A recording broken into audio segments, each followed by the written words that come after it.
di sini akan mempresentasikan tentang Microtik MTCA Profession bab 6 Internet Gateway. Di sini saya akan menjelaskan tentang pengenalan Internet Gateway. Terdapat 3 visi klien, 1 switch, dan 1 router Microtik yang terhubung ke internet atau ISP. Goalsnya, router yang bisa mendapatkan internet yang nantinya akan di-sharing ke klien, sehingga kumpulan visi klien bisa digunakan akses internet. Selanjutnya, inilah yang dinamakan konsep internet gateway, yaitu menjadi router kita mendapatkan internet yang kemudian di-sharing kepada klien, sehingga jika kita dirangkum bahwa network environment kita bisa diakses internet baik dan sisi networking terus maupun silent. Nah, kalau sisi klien bisa kita sebut sebagai internet gateway. Selanjutnya ada tahapan konfigurasi internet gateway. 1. Dan konfigurasi 1. Dan caranya DHCP klien atau ISP memberikan DHCP server. Di antaranya ada IP address, kedua DNS, dan kedua manual. 2. Konfigurasi LAN, konfigurasi IP address yang mengaruh ke klien atau visi, dan konfigurasi DHCP server. Ketiga ada konfigurasi yaitu chain, cut interface, dan action. Selanjutnya ada konsep konfigurasi WAN. Jaringan komputer WAN atau Wide Area Network adalah jaringan yang menghubungkan beberapa jaringan LAN yang terpisah dalam suatu area yang lebih luas, seperti kota, negara, bahkan benua. WAN menghubungkan komputer-komputer tersebut untuk berkomunikasi dan berbagai sumber daya antar jaringan LAN yang berbeda. Jaringan WAN dapat menggunakan beberapa teknologi transmisi data seperti kabel, fiber optik, satelit, dan gelombang radio. Teknologi yang tergantung pada jarak radio, teknologi tergantung pada jarak yang lokasi antara jaringan LAN yang terhubung. Selanjutnya, di sini ada konfigurasi WAN dengan metode DHCP klien. Untuk konfigurasi WAN, bahwasannya terdapat dua metode yang bisa kita lakukan. Ada yang menggunakan DHCP klien dan juga ada yang menggunakan statik ataupun manual. Kita fokuskan terlebih dahulu konfigurasi WAN dengan cara DHCP klien, baik dengan konsep klien maupun window. Di antaranya ada praktek, yaitu 1. Nyalakan perangkat Microtik, 2. Dilihat apakah sudah masuk atau belum, dan 3. Untuk login menggunakan Windows, lalu masukkan passwordnya 1, 2, 3, lalu enter.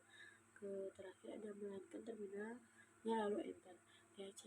DHCP ini dilakukan apabila ISP yang menyediakan DHCP server. Jadi yang bertindak secara DHCP server sebagai generasi ISP yang bertindak sebagai DHCP klien itu adalah Microtik, sehingga nantinya si Microtik otomatis mendapatkan IP address dari jaringan internet yaitu SPN.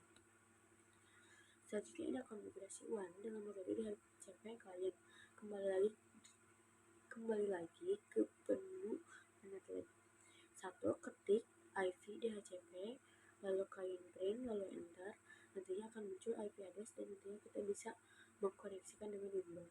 Kedua, ketik interface print, lalu enter. Lalu ketik lagi IP DHCP klien and interface F1, lalu ketik disable lalu enter. Keempat, ketik lagi IP address print, maka nantinya akan mendapatkan IP address F1. Terakhir, kalau ingin cek lebih detail, kalian ketik IP DHCP strip klien print detail lalu di enter. Jadi itu cara konfigurasi klien secara sharing. Selanjutnya ada konfigurasi WAN dengan metode manual. Metode 1, secara manual di router F1. Statik akan mengkonfigurasi secara manual dengan fitur yang ada di DHCP atau IP address gateway dan DNS. Jika udah ada konfigurasi DHCP, hapus terlebih dahulu dengan cara IP DHCP klien hapus nomor 0. 2. Konfigurasi IP address dengan cara alamat IP ditambahkan alamat, diantaranya alamatnya yaitu 192.168.122.50 antarmuka sampai F1. 3. Konfigurasi gateway dengan cara IP router tambahkan gateway sama dengan 192.168.122.50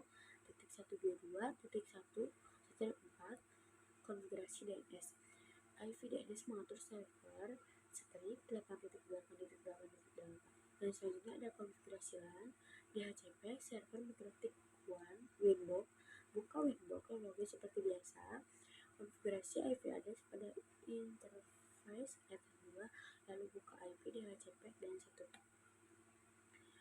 Selanjutnya, di sini ada konfigurasi NAT, yaitu firewall NAT atau Winbox konfigurasi NAT IP firewall NAT dan masquerade IP address connection sharing. NAT IP address private atau source dari VC1 akan diubah menjadi IP publik, dan ada out interface akses yang mengarah ke NAT atau ISP menggunakan IP publik. Dan di sini ada beberapa konfigurasi. Untuk saat ini akan kita tahu bahwasanya IP address dan IP address yang ada di divisi ini berantakan. Misalnya divisi 1254 kemudian divisi 5252 akan dinilainya atau dilihatnya tidak enak. Caranya, 1. Matikan VC satu persatu. 2. Nyalakan terlebih dahulu VC satunya. 3. Lalu klik. 4. Klik sambungkan kembali. 5. Ketik show IV, dan terakhir ada ketik IV di HCP. Terakhir ada ARP. ARP kepanjangan dari Address Resolution Protocol, digunakan untuk moving IP address ke layer 3 dengan MAC address layer 2 untuk menghubungkan kedua divisi informasi. ARP keduanya harus saling memiliki. ARP bekerja secara dinamik atau otomatis. Semua interface memancarkan ARP atau enable dapat juga dikonfigurasikan secara manual static ARP. Jadi kalau kita coba implementasikan dalam VLAN web, jadi kalau misalnya di sini cara kerja ARP yaitu pada versi 3 ingin melakukan koneksi internet, maka nanti ARP-nya akan tercatat di router. Jadi ARP itu akan dicatat di ARP tabel, di mana ARP itu dicatat ketika ada suatu paket yang masuk ke router, baik itu masuk melalui Ether2 ataupun keluar melalui Ether1. Jadi ternyata ARP dicatat ketika ada suatu paket masuk ke router ataupun keluar dari router.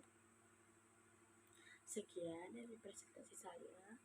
Maaf jika banyak kesalahan. Wassalamualaikum warahmatullahi wabarakatuh.